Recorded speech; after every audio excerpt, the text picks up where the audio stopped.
마가복음 말씀 거라사 광인을 만나신 예수. 마가복음 말씀 거라사 광인을 만나신 예수라는 제목을 가지고 하나님의 말씀 증거하도록 하겠습니다. 우리는 지난 시간들을 통하여서 마가복음에 나오는 5가지 시리즈들에 대해서 살펴보았어요. 먼저는 예수의 사역이 흥왕하여질 때 주님의 사역을 부정적으로 바라보고 대적하였던 소위 말해 바리새인과 그리고 서기관들과 같은 당대의 종교 지도자들의 시기가 있었고, 그들과 이제 주님께서 여러 논쟁들을 하시는데 그것을 우리는 갈릴리 논쟁이라 정의하기로 하였죠. 아마도 더 많은 논쟁들이 있었겠지만 마가 한 5가지만 정리해서 우리에게 이야기하여 주고 있거든요. 이것에 대해서는 뭐 살펴보았었으니까 5가지 논쟁이 무엇이었는지를.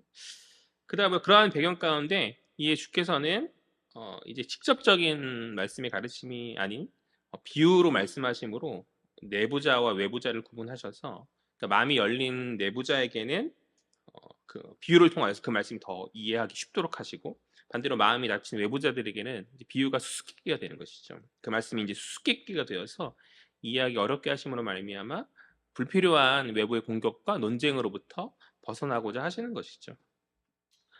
역시 주님의 많은 비유의 말씀들이 있었겠지만 이제 마가복음은 그 중에 이제 5가지만 어, 골라서 이제 5가지 비유의 말씀들을 우리에게 소개하여 주고 있어요. 이제 이어지는 3번째 5가지 시리즈는 주님의 배 여행이에요. 주님의 배 여행. 마가복음에서는 총 5번의 주님의 배 여행을 기록하고 있거든요. 지난주에 살폈던 4장 후반부 그 본문의 내용이 이제 예수의 배 여행의 시작이었고, 오늘 우리가 살필 5장 본문이 그 배 여행의 목적지가 되는 것이죠. 배 여행을 출발해서 이제 지난주 그 스토리가 이제 배 여행을 가는 가운데 풍랑과 파도 가운데 고생하는 것이었잖아요.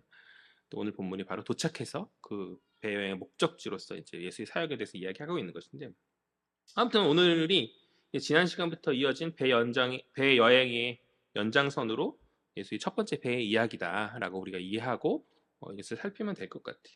그러니까 이제 어떤 큰 그림을 그려 나가면 좀 이해가 쉽거든요. 우리가 마감을 쭉 살펴보고 있는데 그냥 하나하나 에피소드를 살펴보다 보니까 뭔가 이어지는 느낌도 좀 적고, 그런데 이제 이런 구조로 5가지 이런 구조로 이야기가 진행되고 있고, 특별히 이제 배 여행부터는 이제 예수의 사역의 후반기로 넘어가는 그런 것이거든요. 그러니까 예수의 사역이 이제 좀 더 갈릴리 초반의 사역에서 후반으로 넘어가고 있는 시점이구나라고 이해하면서 우리가 어떤 머릿속에 어떤 내비게이션을 그리면서 우리가 이해하면 좋을 것 같아요. 예수께서는 이제 갈릴리 바닷가에서 작은 배를 타시고 사람들은 이제 비유로 가르치시죠. 그날에 갑자기 날이 저물어 갈 때에 예수께서 말씀하세요. 우리가 저편으로 건너가자라고 그렇게 말씀하시거든요. 우리 한번 4장 35절 말씀 한번 읽어볼까요? 시작. 그날 저물 때에 제자들에게 이르시되 우리가 저편으로 건너가자 하시니. 아멘. 왜 예수께서 굳이 밤에 배를 타고 저 건너편 바다, 사실 엄밀히 말해서 호수인데 너무 큰 호수라서 이제 바다라고 하는데, 바다라고 할게. 성경에 바다라고 지금 얘기하고 있으니까 바다 저편으로 왜 굳이 건너가자고 하시는가. 몰려드는 많은 사람들의 등살에 주께서는 이제 작은 배에 올라가셔야 이제 겨우 말씀을 가르칠 수 있는 상황이었었잖아요.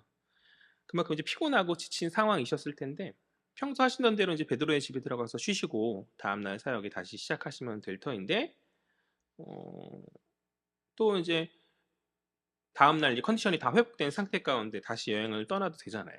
그렇게 하셔서 되셨을 텐데 굳이 급하게 이 밤에 갈 이유가 무엇이었겠냐는 것이죠. 또 지난 시간에 우리가 살펴보았지만 가는 길이 그리 순탄치 않았었잖아요.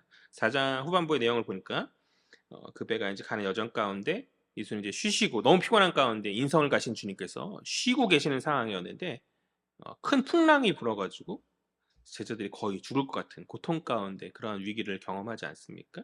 그러니까 주님 다 아셨을 거 아니에요. 그런 어려움들이 임할 걸 다 아셨을 터인데 그러한 위기를 감수하면서까지 왜 예수께서는 그 밤에 그쪽 건너편인 유다는 동편으로 가고자 하시는가?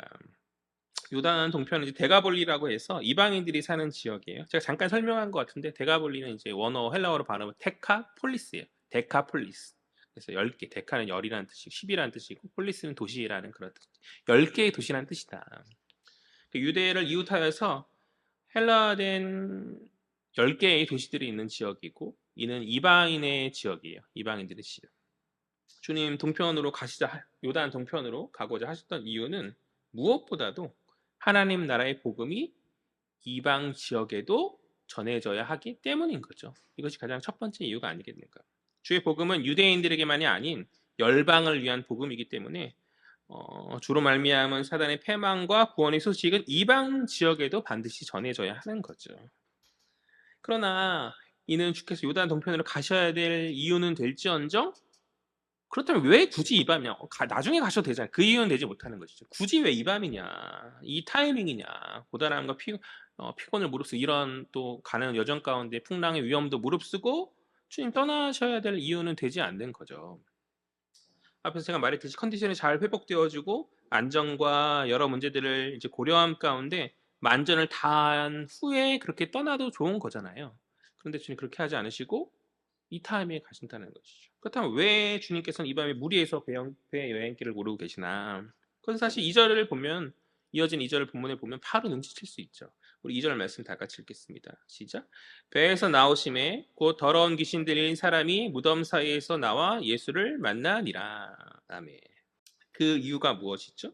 그 이유는 바로 모든 불편을 무릅쓰고서라도 이 더러운 귀신 들린 사람을 회복하시기 위함이신 거죠.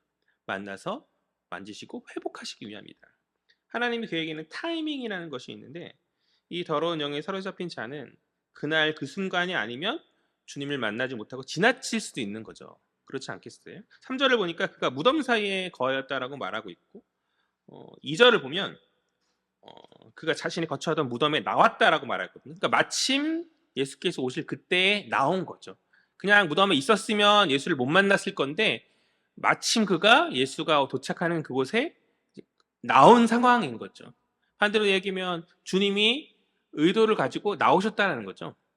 주님의 의도를 가지고 우연히 이것이 되어진 것이 아니라 그냥 무덤에 있었더라면 결코 예수를 만날 수 없었을 것인데 주님 나름의 생각과 의도를 가지고 그 타이밍, 하나님의 적절한 타이밍에 그가 나오는 그 순간에 맞춰서 그곳에 가신 것이 아니겠는가. 이는 신성을 가신 주님께서 당신의 궁일의 눈으로 바다 저편 어두운 영에 사로잡히어 신음하고 있는 그를 보시고 정확한 타이밍에 그를 만나고자 움직이신 것으로 우리가 이해하면 될 것 같아요. 이것을 우리에게 적용해 볼 때 우리가 생각해 볼 때 뭔가 불필요해 보이고 사서 고생하는 듯한 일들이 있다 할지라도 우리 주님은 그 모든 것을 무릅쓰고 한 영혼을 살리시기 위해서 움직이시는 분이신 줄 믿습니다. 또 주님은 최고의 타이밍을 놓치지 않으시고 찾아오시는 분이시죠. 그러니까 인생을 살다 보면 어렵고 힘든 일들이 얼마나 많이 있습니까? 그러나 너무 마음 쓰고 어려워할 필요가 없다라고 생각해요. 왜냐하면 주님은 언제나 최고의 타이밍에 우리를 찾아와 주시고 만나 주시니까. 그러한 믿음 가지고 우리가 살아가야 하는 자들인 줄 믿습니다. 신앙인들은 그러한 믿음 가지고 살아가는 자들이죠. 그렇게 주님은 모든 위험을 무릅쓰고서라도 최고의 타이밍에 우리를 찾아오셔서 결코 우리를 향한 긍휼의 사랑을 버리시지 않으시는 분이시다. 아니 생명을 다해서 자신의 몸을 찢어서라도 우리를 살리시는 분이 바로 주님이시잖아요. 이것이 기독교가 고백하는 진리라 고백하는 진리 아닙니까? 그러한 주님의 십자가 사역을 우리가 신뢰함 가운데 믿음으로 나아갈 때 우리 가운데 어떠한 마음의 좌절과 낭만이 있을 수 있겠어요. 평안함과 위로뿐이어야 한다라는 거죠. 다시 본문으로 돌아와서 오늘 주가 만나시는 이 귀신 들린 사람은 어떠한 행색과 어떠한 모습을 하고 있다 성경은 이야기합니까? 우리 3, 4, 5절 말씀 다 같이 읽어볼게요. 시작. 그 사람은 무덤 사이에서 거처하는데 이제는 아무도 그를 쇠사슬로도 맬 수 없게 되었으니 이는 여러 번 고랑과 쇠사슬에 메었어도 쇠사슬을 끊고 고랑을 깨뜨렸음이라. 그리하여 아무도 그를 제어할 힘이 없는지라 밤낮 무덤 사이에서나 산에서나 늘 소리 지르며 돌로 자기의 몸을 해치고 있었더라. 아멘. 3에서 5절을 보니까 이 사람은 어디에 거한다 말하고 있어요? 무덤에서 거했다. 무덤은 부정한 공간이죠. 우리가 생각하는 공동묘지의 개념은 아니고요. 당시의 무덤은 어떤 산이나 이런 데다가 굴을 파가지고 부자들이 이제 굴을 파놔요 미리. 그러면 자신이 가족이 죽었을 때 그 안에 이제 매장을 하고 이제 돌로 굴을 막는 형식인 거죠. 그러니까 산 곳곳에 이제 어떤 그런 굴들이 있는 거죠. 동굴 같은 거. 그러니까 우리가 생각하는 공동묘지에서 막 이렇게 그런 느낌보다는 어떠한 동굴 같은 데서 거처하며 살고 있다. 그러나 어쨌든가 유다인들의 세계관 안에서 무덤은 부정한 곳이에요. 그러니까 더러운 귀신이 부정한 곳에서 뭐 거처하는 것은 뭐 자연스러운 모습인 것이고, 또 쇠사슬로 맬 수 없다라고 말하고 있는데 너무 이제 제어가 안 되니까 사람들이 쇠사슬을 걸은 것이죠. 그러나 귀신으로 말미암아서 이 사람이 아주 그것을 어떤 초자연적인 능력을 발휘해서 그것을 다 끊어버리는, 그러니까 그로 인해 아무도 제어할 수 없는 그러한 상황이었다. 그리고 낮이건 밤이건 산에서나 무덤에서나 큰 소리로 울부짖으면서 사람들을 위협하고 두려움에 떨게 한, 그뿐만이 아니라 돌로 어떻게 해요? 자기 몸을 자해하는 그런 아주 심각한 상황에 처해 있는, 그러니까 사람들도 제어할 수 없고 그 스스로도 자신을 제어할 수 없는 귀신에 사로잡힌 가운데 그러한 비참한 어, 모습이었다. 그러니까 극단적으로 보여주고 있는 거예요. 어떤 것을 보여주고 있느냐? 어둠의 영에 사로잡힌 자의 어떠한 모습이 이러하다라는 그 모습을 아주 제대로 명확하게 이 사람을 통해서 우리에게 그 비참함을 성경은 이야기하여 주고 있는 거죠. 온라인 시대에도 어둠의 영에 사로잡힌 사람들이 많이 있어요. 그러나 그 어떤 극단적 입면과 단면이 드러나지 않아서 우리가 그냥 그렇게 살아가지만 그 끝의 모습이 결국 이렇게 될 것이거든요. 그러니까 우리가 경각심을 가지고 미혹되지 않도록 깨어 있어야 되는 것이죠. 그리스도를 마음의 중심에 새김 가운데, 그분을 주님으로 모심 가운데 우리가 그렇게 살아가야 하지 않겠는가. 아무튼 어, 제어할 수 없는 그런데 놀라운 것은 이 더러운 귀신 들리자가 예수께서 배에 내리시니까 멀리서 배를 보고 달려와서 어떻게 해요? 예수 앞에 절하고 큰 소리로 간구하고 있는 거죠. 부르짖고 있는데 그 부르짖음이 사람을 위협하고 하는 그런 부르짖음이 아니라 간청하고 있는 그런 모습. 6절과 7절 볼까요? 다 같이 읽겠습니다. 시작. 그가 멀리서 예수를 보고 달려와 절하며 큰 소리로 부르짖어 이르되 지극히 높으신 하나님의 아들 예수여, 나와 당신이 무슨 상관이 있나이까? 원하건대 하나님 앞에 맹세하고 나를 괴롭히지 마옵소서 하니. 아멘. 그러니까 7절을 가만히 보면 이 귀신은 마치 예수님 앞에서 이제 신앙 고백을 하는 듯한 그런 모습을 보이죠. 지난 시간 마지막 구절, 지난 시간에 살폈던 본문의 마지막 구절, 그 구절에서 제자들은 이제 바람과 바다를 잠재우시는 주님을 보면서 뭐라 말합니까? 그가 누구이기에 바람과 바다도 순종하는가 하면서 서로 수군거리잖아요. 예수 정체에 대해서 잘 모르고 있는 그런 제자들의 약간 어리숙한 그런, 아직은 훈련 받아야 될 그 모습을 이야기하고 있는데, 그러니까 예수께서 고르고 고른 제자들도 주님에 대해서 잘 모르고 있는 그런 상황인데 이 더러운 귀신이 예수 앞에 엎드려서 주님을 안다라고 말하고 마치 신앙 고백과도 같은 그 고백을 지금 하고 있는 장면인 것이죠. 그러나 이는 긍정의 모습이 아니죠. 이미 우리는 앞서 주님의 축기 사역 에피소드를 여러 개 살펴보았었는데요. 이런 귀신들이 이제 그럴 때마다 이런 귀신들이 주님 앞에서 일종의 신앙 고백 비스무리한 것들을 하고 있는 거죠. 그러나 그 면면들을 볼 때 예수를 정말로 인정하고 따르기 위해서가 아닌 그들의 본성이 그렇게 될 수 없는 것이죠. 자신들의 어떤 예수로 말미암은, 예수의 공격으로 말미암은 자신들의 피해를 줄이고 또 교묘하게 예수의 사역을 방해하려는 그런 의도가 담겨 있어요. 가령 이제 아직 때가 아니었음에도 불구하고 주님 메시아이심을 사람들에게 드러냄으로 말미암아서 주님이 스스로 드러내고자 하시는 고난받고 섬김으로써의 메시아를 가르치고 계신데 그것에 대해서 방해하고 그들이 사람들이 기대했던 다윗과 같은 메시아에 대한 어떤 이미지를 심어주면서 그러니까 역으로 뭔가 교묘하게 예수의 사역을 방해하는 그런 모습들이 어, 있었음을 살필 수 있는데, 아무튼 그러한 부정적 맥락에서 이 고백을 오늘도 살펴야 한다는 것이죠.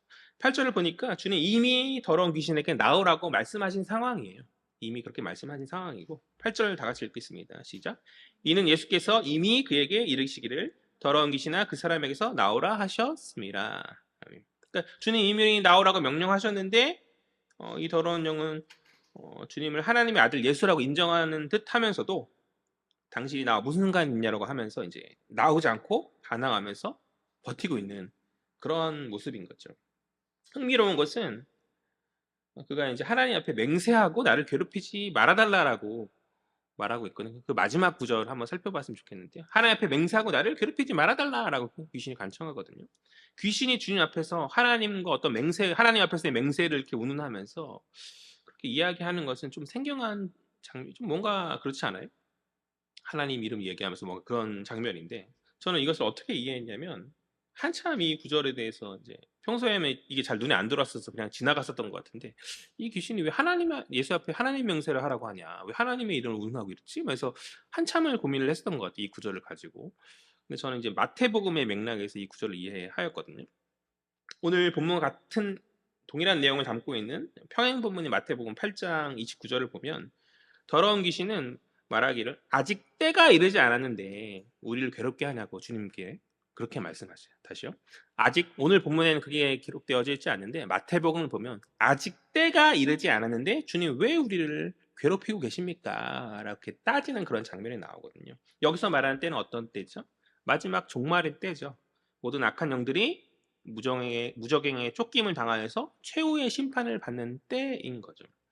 그러니까 무적행은 최후의 심판 때까지 이제 하나님이 악한 영들을 가두시고 제한하는 그런 장소인 것인데, 그런데 이제 주님이 지금 오셨지만 오늘 본문상 그러니까 마가복음상 그러니까 복음서 시대 안에서 주님 오셨지만 아직 그때는 아니잖아요.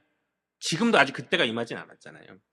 그 심판의 때가 아닌데 이 더러운 귀신은 하나님께서 아직 정하신 그때가 아직 안 왔는데 왜 지금 당신이 나를 상관하냐고. 하나님 이름을 운운하고 그러니까 교묘하게 하나님 맹세라고 말하면서 어떻게 하나님의 뜻이 이게 아니지 않냐라는 어떠한 말로 따지고 있는 거죠. 저는 그렇게 이해하고 있거든요. 하나님이 정하신 종말의 때가 아님에도 당신이 나를 쫓아내면 타당하지 않다. 내가 왜 무정행에 가야 되냐라고 하는 귀신의 어떤 따짐인 것이다.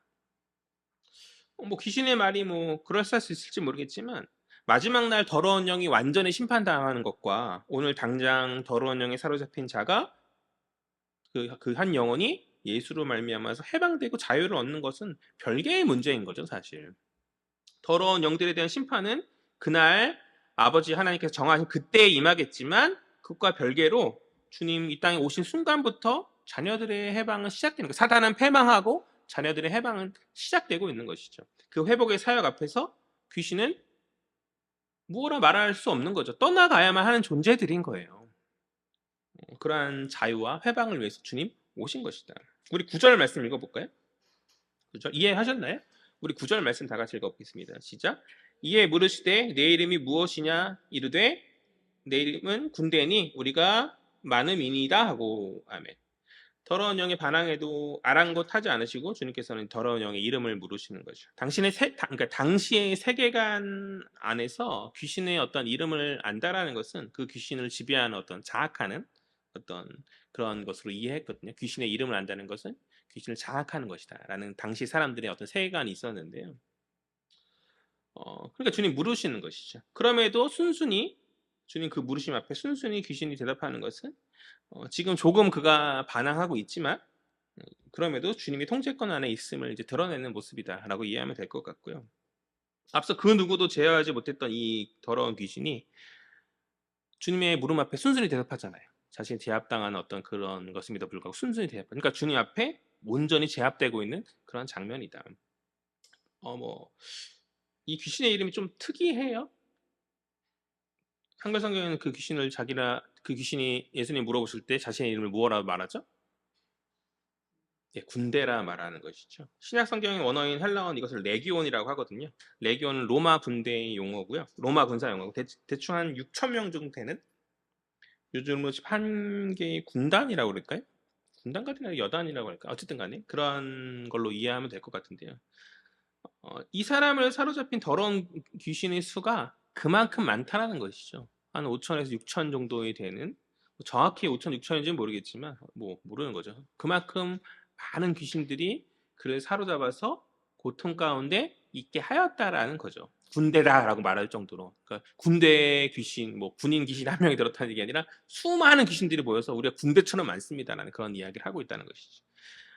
그런 이 사람이 얼마나 처참하고 비참했겠어요. 이 사람의 그 한 영혼이. 얼마나 괴로운 상황에 놓여 있었겠냐는 것이죠.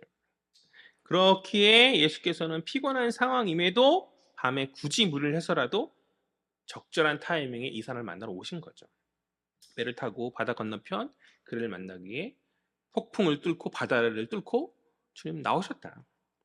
이 엄청난 귀신에 사로잡혀서 자기 스스로는 자신의 몸을 제어할 수 없고 사람들을 위협하면서 그렇게 파괴의 모습으로 나아갔던 이 불쌍한 한 영혼을 위해서 주님 그렇게 이 땅에 오심인 거죠.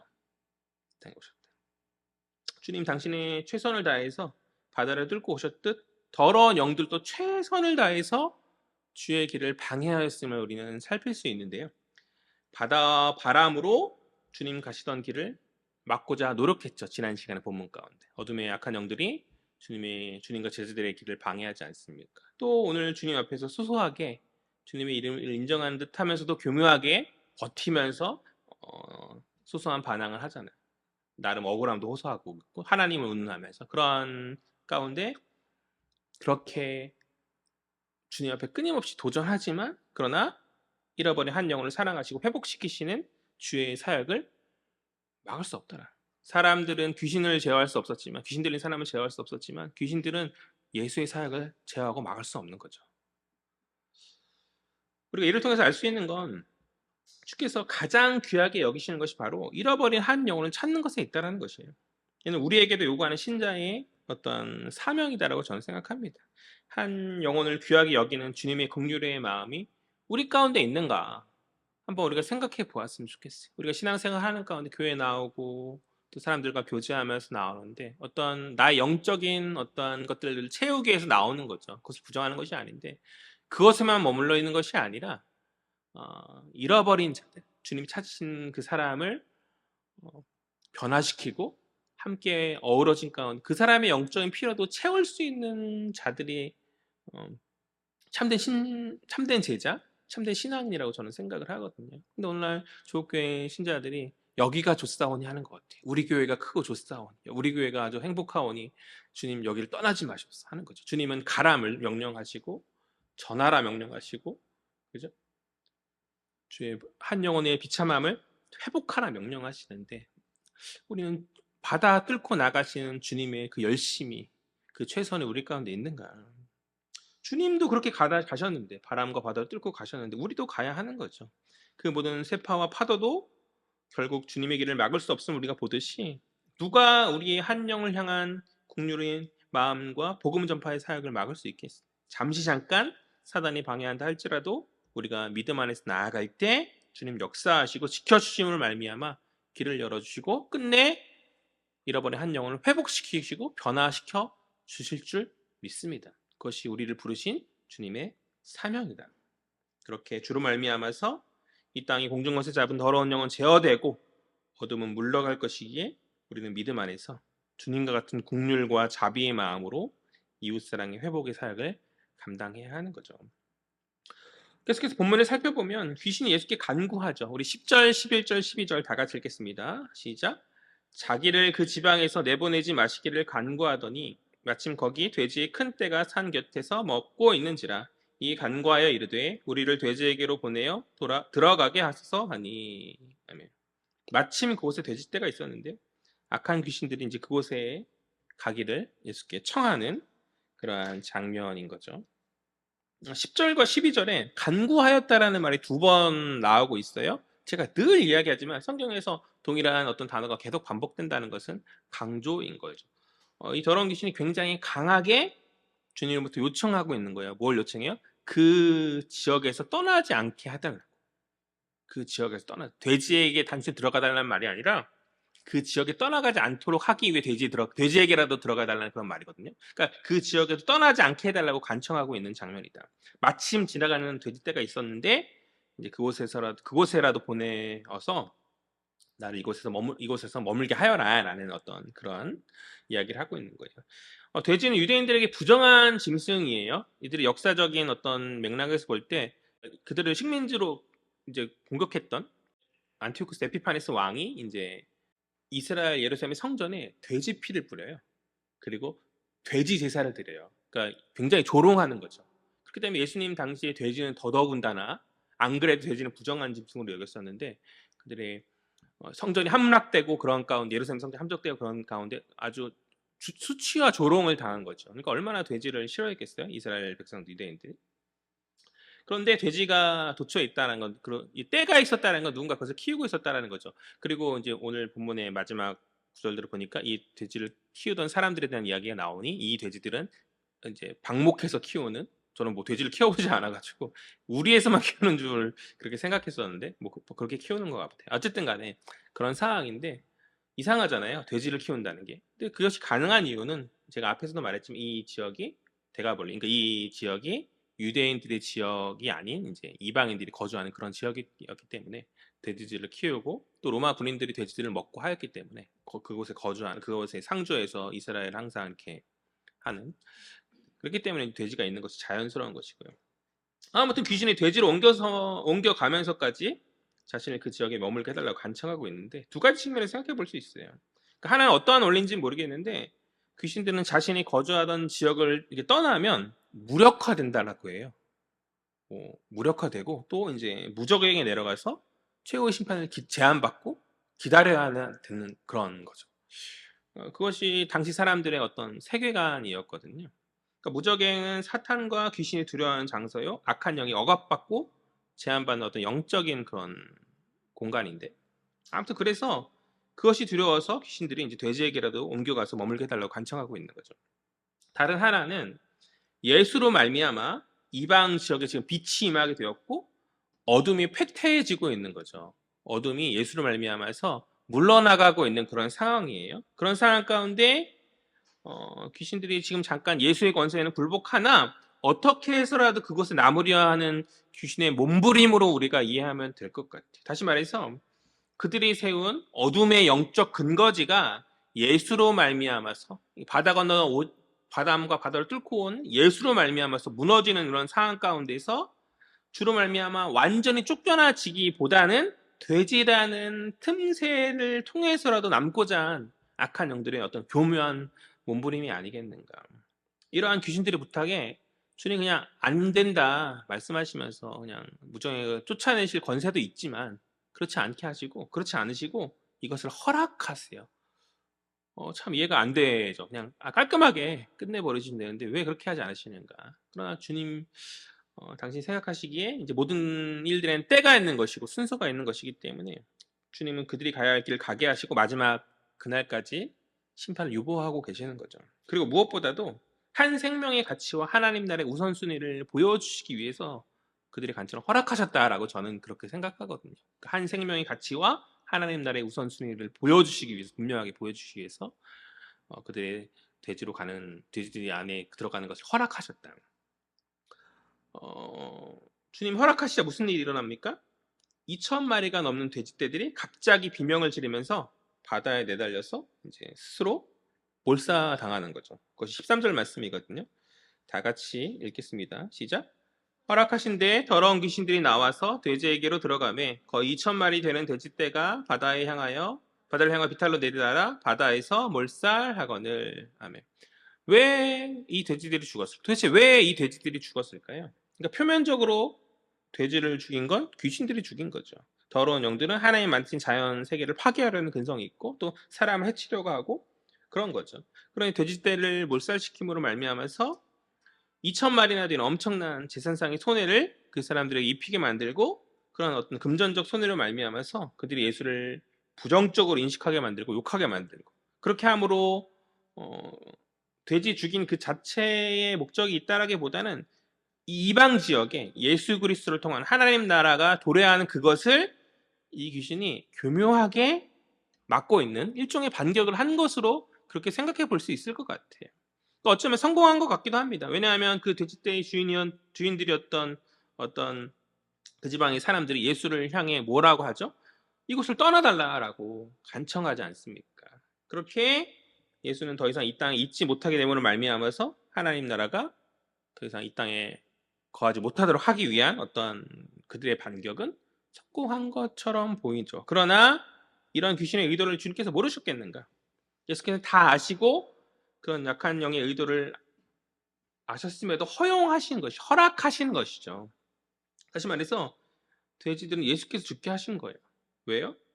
예수께서는 그 우선순위를 말씀하고 싶으신 것이죠. 이 한 사람의 영혼이 회복되어짐이 중요하다. 이 수많은 돼지떼의 어떤 재산상의 가치보다 중요함을 보여주기 위해서이 아니겠는가. 그러니까 엄청난 재산을 잃어버린다 할지라도 그로 인해 주님이 사람들에게 비난받는다 할지라도 하나님의 나라는 한 생명의 가치를 물질과 비교하는 그런 나라가 아니라는 것이죠. 왜냐하면 한 영혼은 천하보다 귀하기 때문인 것이죠. 이것이 성경이 말하는 진리인 것이죠.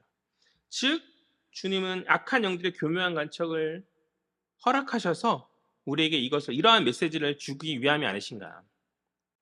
예수께서 놀라운 일을 행할 때 사람들에겐 두 가지 반응이 있어요.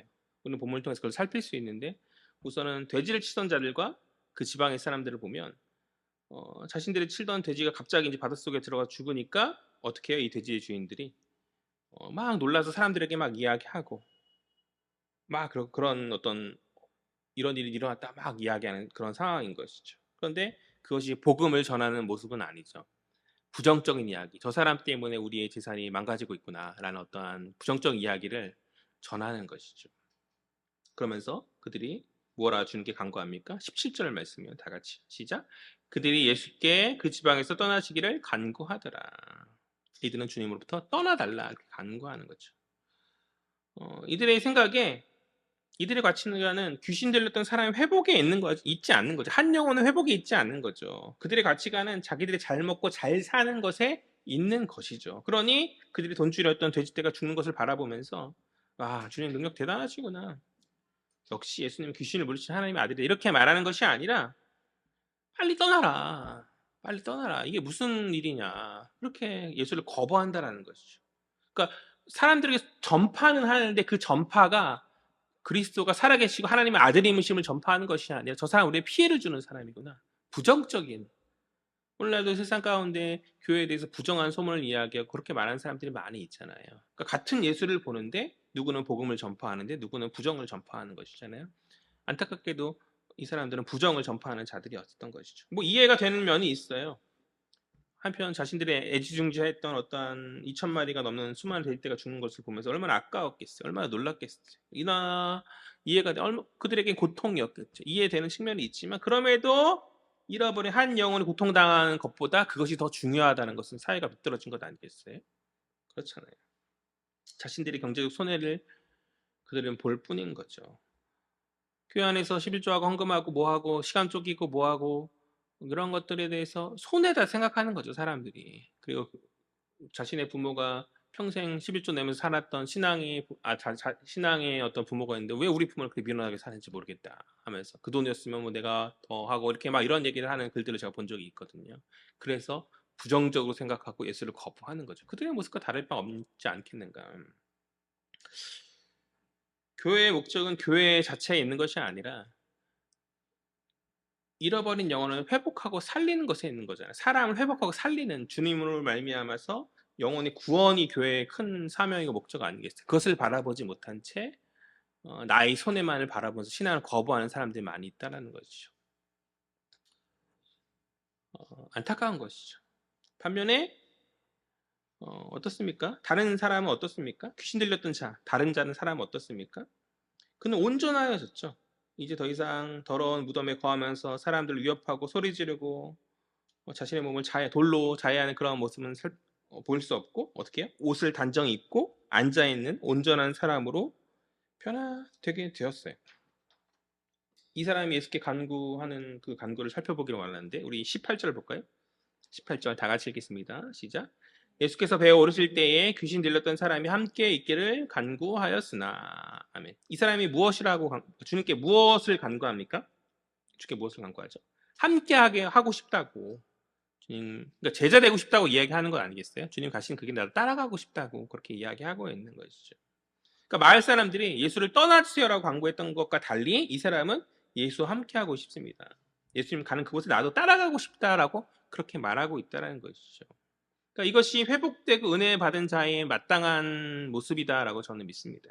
그는 주님의 제자가 되고 싶다고 주님과 함께 하고 싶다고 말하고 있어요. 우리는 입으로 주의 제자라 말하지만 어쩌면 귀신 들렸던 자들의 모습이 아닌, 그러니까 귀신 들린 자의 모습이 아닌 돼지 주인들의 모습으로 나올 때가 많이 있는 것 같아요. 주저하고 뭔가 아까워하고 뭔가 핑계함 없이 달려나와야 하는데 그것이 참된 제자의 모습인데 뭐 그리 핑계가 많고 이유가 있는지 몸이 좀 피곤하고 또 돈이 아깝고 뭔가 시간이 아까운 것 같고 무언가 교회 안에서 공동체에게 무언가 하는 섬겨야 하는 그것이 힘들게 느껴지고 그런 때가 이 돼지 잃어버린 죄들, 그러니까 내가 가진 어떤 무언가 각자의 돼지가 무엇인지는 모르겠지만 그 모습에 가까울 때가 얼마나 많이 있냐는 거죠.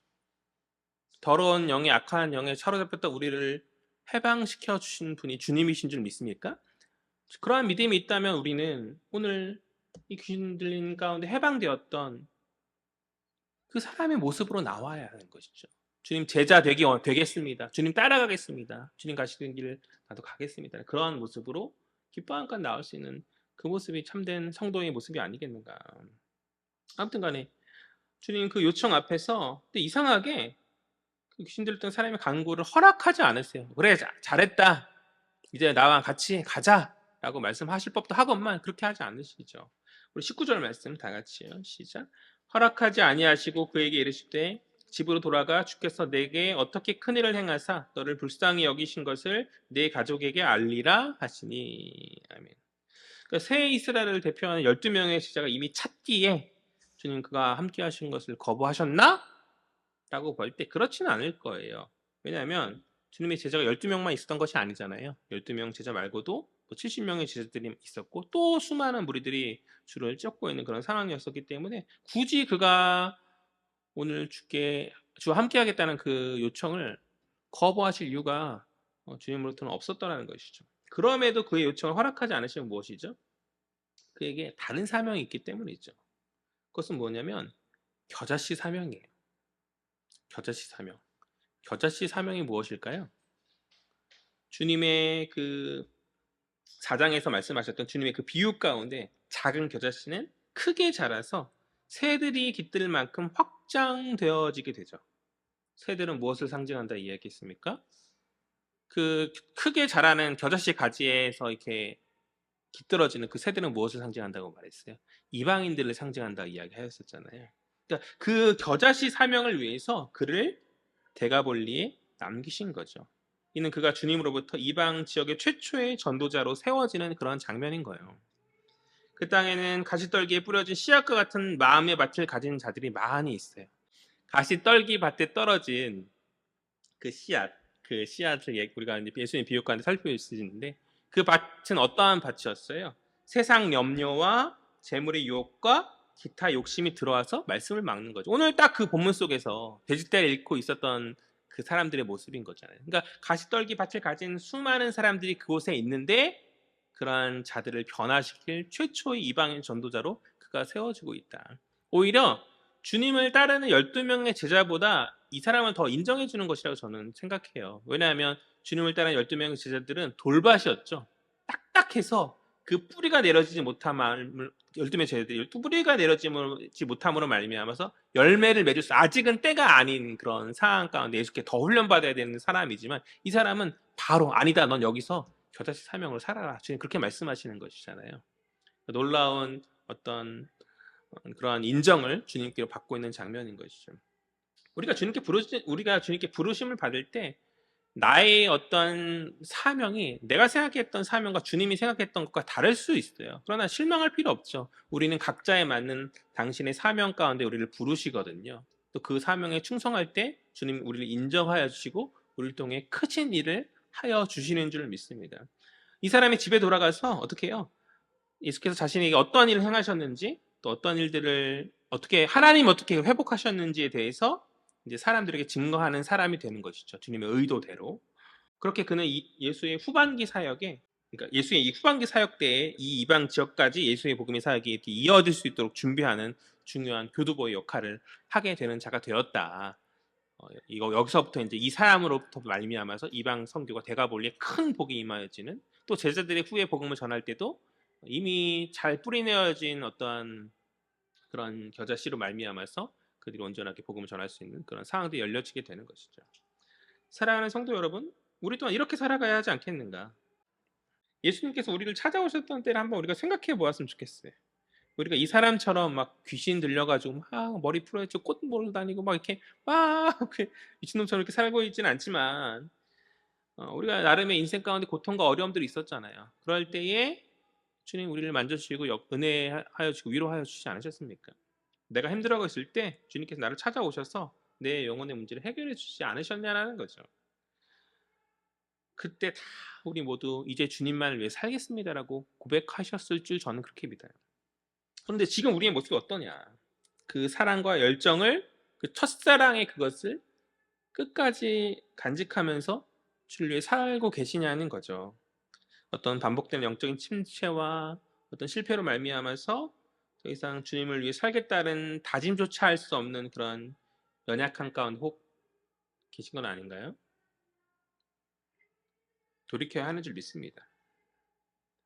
우리가 주를 위해 살아가는 자들 되었으면 좋겠어요. 첫 마음을 잃지 않고 이 사람처럼 주님, 주의 나라와 주의 의를 위하여서 맡겨진 사명을 해서 헌신하며 나아갈 수 있는 저와 여러분 되었으면 좋겠어요.